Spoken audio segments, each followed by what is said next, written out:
When Mexican President Vicente Fox leaves office this week and Felipe Calderón takes his place, President Bush will be the last of the so-called three amigos.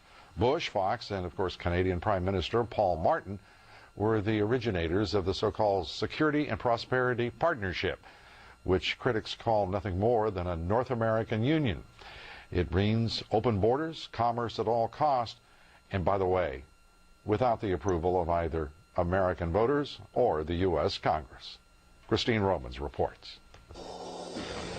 Waco, Texas, 2005. Under these three men, the Security and Prosperity Partnership was born. An effort, the governments say, to harmonize regulations and increase cooperation between three very different countries. The Mexican president in Cancun this spring.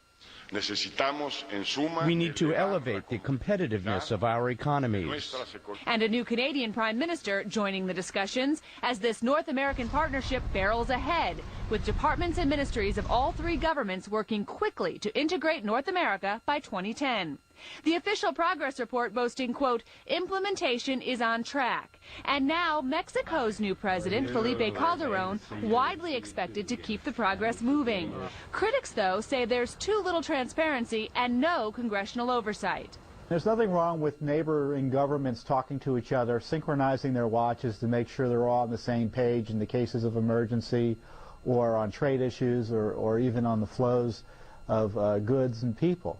But if policies are being made that the American people might oppose or that are contrary to the law, especially as it relates to immigration, they're doing something a bit more nefarious.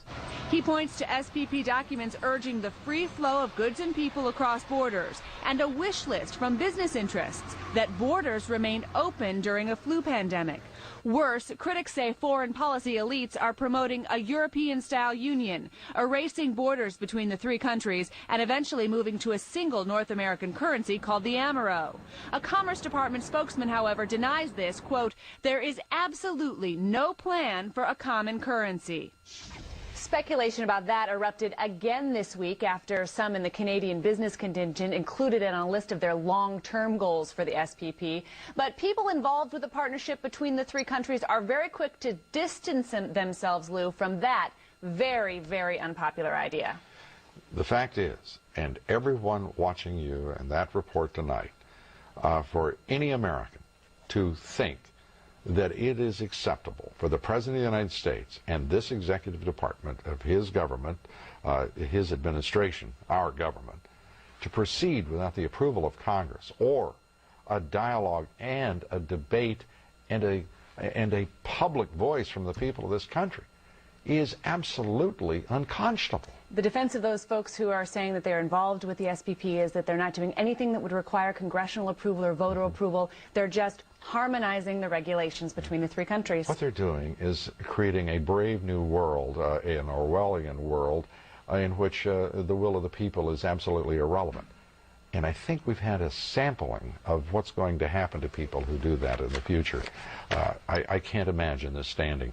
But then again, I couldn't imagine its beginning, nor the fact that it's gotten this far.